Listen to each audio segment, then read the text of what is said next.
Good day everyone, I am Johnny Kider and I am here because I want to help my niece, Riangela Kider Jackie. She was just 5 years old and I am 24 years old. She was diagnosed by tuberculosis, meningitis, and hydrocephalus. Before anything else, she was still in the hospital, in the ICU. She was still in the critical stage. I am here video making para po matulungan po ninyo kami. Ako po yung gumagawa ng video kasi po yung mama niya, yung kapatid ko, nasa hospital po, nagbabantay. So, I hope you guys help us. By the way, we are from Cagayan de Oro, somewhere in Mindanao. I believe that Ray Angela is a warrior lethal survivor. On the month of December, around 24 year 2020, she had a fever. Till January 2021, we checked up here in public hospital due to her fever and headache. And we got her lab, kasi po pinalab namin siya. Kinunanan po siya ng dugo, tsaka ng ihi, and all is normal, except her hemoglobin and blood cells count. They are low, sobrang baba po. But instead of admitting her, the doctor sent us home. Pinauwi lang po kami ng doctor kasi daw normal lang po lahat. Pinarestahan lang po siya ng vitamins po. Then, ayun po, umuwi kami. But while we were still traveling, she was crying all the time. After we arrived at home, we monitored her. She's crying while saying to her mother, "Ma, masakit po yung ulo ko." And then, every food she eaten, she vomiting. Sinusuka niya lang po lahat ng pagkain. Ayun. Around 6 p.m. naman po, ng gabing yun, dinala na naman po namin siya sa hospital. We rushed her again to the hospital, this time in private hospital, and then she admitted. Inadmit na po talaga siya. And then, on her lab, pinalaboratory na naman po namin siya ulit. Kununa na naman po siya ng dugo. This time po dugo na po. Then, ayan po. Her laboratory result is low. Everything is low. Even her BP, also her hemoglobin. Her hemoglobin is only 9. 9 na lang po talaga. Then all the medicines she takes or inject to her dextrose doesn't cure her pain. Yung katawan niya po, hindi na po nakikinig sa gamot. Kaya, yun, nagsasuffer po talaga siya.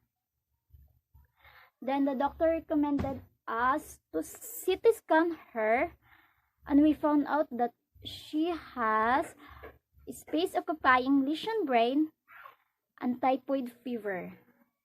And by January 8, January 8, she began to trembling due to her seizure. Nagsi-seizure na po siya dahil po sa typhoid fever, high fever. Then, the doctor decided to emergency transfer her into public hospital because their hospital are lack of facilities. Kulang po yung pasilidad nila doon sa hospital na pina-admitan ng pamangkin ko. And by January 10, 11 p.m., we arrived at the public hospital, and the emergency room, while she was the emergency room, she began to seizure. Nagsi-seizure na naman po siya ulit. And it takes 30 minutes to 1 hour long. Sobrang taas na po nun. Yung katawan niya po nauubusan na po ng oxygen. And the doctor said she needs to have a tube ventilator to improve her oxygen in her body and to monitor her heartbeat. And they put also a tube feeding here in her nose. After hours in the ER, she transferred in a ward room. Pinatransfer na po siya pagkatapos ng ilang oras na monitor dun sa emergency room sa kanya. So, after 3 days, we visited her and she began to seizure, and it takes almost 1 hour. 1 hour na po talaga yung seizure niya. Sobrang tagal na po. Tas lagi po siyang nilalagnat. Her vital signs are low and her pulse beat are weak. Sobrang mahina na po yung pulso niya. That's why we pump her. Pinump po namin siya kasi po nauubusan na po yung oxygen yung katawan niya. Tas yung heartbeat po tsaka yung pulse niya sobrang mahina na po. She had a 50-50 critical life. After 4 days, she transferred in ICU due to her condition. Pina-ICU po siya para ma-monitor po every minute, every hour po yung kondisyon niya. The doctors found out she has a tuberculosis meningitis with hydrocephalus. Naka-free na po siya sa typhoid fever, hindi na po siya nilalagnat. Naging okay na po yung typhoid fever niya. And then, ito na naman po yung tuberculosis at meningitis niya. Yan po. Meningitis means her brain has a viral infection of the fluid surrounding in her brain and spinal cord usually causes swelling. Namamaga na po yung utak niya tsaka yung likod niya dahil po sa sobrang dami po ng tubig. And the doctor asked my sisters to sign the waiver, my sister, her mother, for operation on her brain. Kinakailangan na po talagang ooperahan as soon as possible yung utak niya dahil po yung tubig bumara po dun sa utak. And by January 26, 12 noon to 4 p.m., operation done successfully. Yun po, inoperahan po siya noon. Yun po yung schedule niya. And all the vital signs are back to normal. Naging normal na po lahat pagkatapos ng operasyon niya dun sa utak. And so on, February 3, doctor decided to discharge her. Kasi po, kaya po dinischarge siya. Okay na naman po daw lahat. Kaya po dinischarge siya. Kaya po siya dinischarge. Kasi po, iniiwas po siya sa mga nakakahawang sakit. Lalo na po sa mga positive dun sa COVID. Kasi po, mostly yung hospital na po yun, dun po nilalagay yung mga may positive sa COVID. Sobrang sensitive niya, kaya po dinischarge siya. Yun. But still, tube feeding pa din kami dun sa ilong, kasi po hindi na po siya marunong lumunok. And then, still monitored po. Suddenly, on February 7, we rushed her again into the hospital because she lacks of breathing. Difficult of breathing po. Nahihirapan po siyang huminga. Pagka humihinga po siya, sobrang lalim po ng lalamunan niya dito. Parang ganun, lalo na po dito, sobrang lalim na po. And I saw her eyes full of tears. Umiiyak po siya, hindi ko po alam pa. Kung nakakapagsalita po siya, hindi na po kasi siya nakakapagsalita kung nakakapagsalita po siya, siguro po humihingi talaga po siya ng tulong. I cannot imagine a 5 years old girl suffering from this stage of pain. Sobrang sakit po. Hindi mo po mapaliwanag yung sakit kasi nga po sa dinami-dami po. Bakit kami pa? Bakit? Sa bagay, may plano naman talaga ang Diyos para sa atin. So, go lang. Kahit masakit, kahit mahirap. From 10 p.m., we arrived at the hospital automatically in the ER. Dumiretso po kami sa ER. Kasi nga po, nahihirapan po siyang huminga. Then, they put her again, a tube ventilator, cause her throat are almost collapse.